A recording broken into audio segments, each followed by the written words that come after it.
దసరా పండుగ నాటికి ఇందిరమ్మ కమిటీ ఏర్పాటు చేయాలని ముఖ్యమంత్రి రేవంత్ రెడ్డి ఆదేశించారు. గ్రామ, వార్డు, మండల, పట్టణ, నియోజకవర్గ, జిల్లా స్థాయి కమిటీల ఏర్పాటుకు విధి విధానాలు 1-2 రోజుల్లో రూపొందించాలని ముఖ్యమంత్రి సూచించారు. ప్రధానమంత్రి ఆవాస్ యోజన నుంచి గరిష్టంగా ఇళ్లు సాధించాలని అధికారులకు సీఎం రేవంత్ దిశానిర్దేశం చేశారు.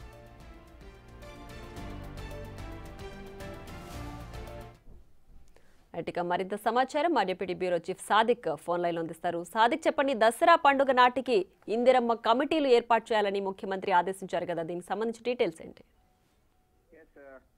ప్రియా, ముఖ్యమంత్రి రేవంత్ రెడ్డి సచివాలయంలో ఇందిరమ్మ ఇండ్లపై సమీక్ష సమావేశంలో కొన్ని కీలక నిర్ణయాలు తీసుకోవడం జరిగింది. దసరా పండుగ నాటికి ఇందిరమ్మ కమిటీలు ఏర్పాటు చేయాలని కూడా ముఖ్యమంత్రి రేవంత్ రెడ్డి ఆదేశాలు జారీ చేయడం జరిగింది. గ్రామ, వార్డు, మండల, పట్టణ, నియోజకవర్గ స్థాయిలో ఈ యొక్క ఇందిరమ్మ కమిటీలు ఏర్పాటు చేయబోతున్నారు. విధి విధానాలు 1 రోజులో ఖరారు కాబోతుంది. ఇక నుండి అర్హులైనటువంటి ఇందిరమ్మ ఇల్లు దక్కాలని కూడా ముఖ్యమంత్రి రేవంత్ రెడ్డి చెప్తా ఉన్నారు. సో ఇందిరమ్మ ఇళ్ల నిర్మాణానికి రాష్ట్ర ప్రభుత్వం ఇప్పటికే పూర్తి స్థాయిలో అయితే ఫోకస్ పెట్టింది. ప్రధానమంత్రి ఆవాస్ యోజన నుంచి ఇతర రాష్ట్రాల్లో లక్షల సంఖ్యలో గృహాలకు సంబంధించిన మంజూరు చేసుకుంటే ఈ రాష్ట్రంలో, తెలంగాణ రాష్ట్రంలో వెనుకబడి ఉంది. గత ప్రభుత్వం ఈ అంశంలో కూడా పూర్తి స్థాయిలో కూడా ఆ రాష్ట్రాన్ని వెనక్కి ఇచ్చిన సందర్భం ఉన్న నేపథ్యంలో ఇక నుండి మొత్తం విధి విధానాలు రూపకల్పన చేసి PMI నుంచి గరిష్టంగా ఇల్లు సాధించుకునే విధంగా ప్లాన్ చేసుకోవాలని అధికారులకు ఆదేశాలు జారీ చేయడం జరిగింది.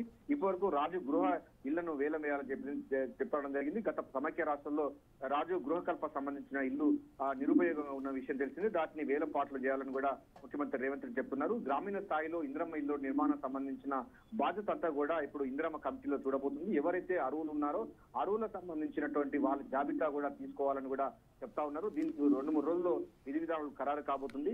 అర్హులైనటువంటి వారందరికీ కూడా రాష్ట్రంలో ఇందిరమ్మ ఇళ్ల ఇచ్చే లక్ష్యంగా ముఖ్యమంత్రి రేవంత్ రెడ్డి ప్రభుత్వం అయితే పూర్తి స్థాయిలో ఫోకస్ పెట్టింది. ఆ మేరకు ఇందిరమ్మ కమిటీలు వేసి లబ్ధిదారుల ఎంపిక అన్నది పారదర్శకంగా ఉండే విధంగా ప్లాన్ చేస్తున్నారు. Priya. Right Sadiq, thanks for the updates.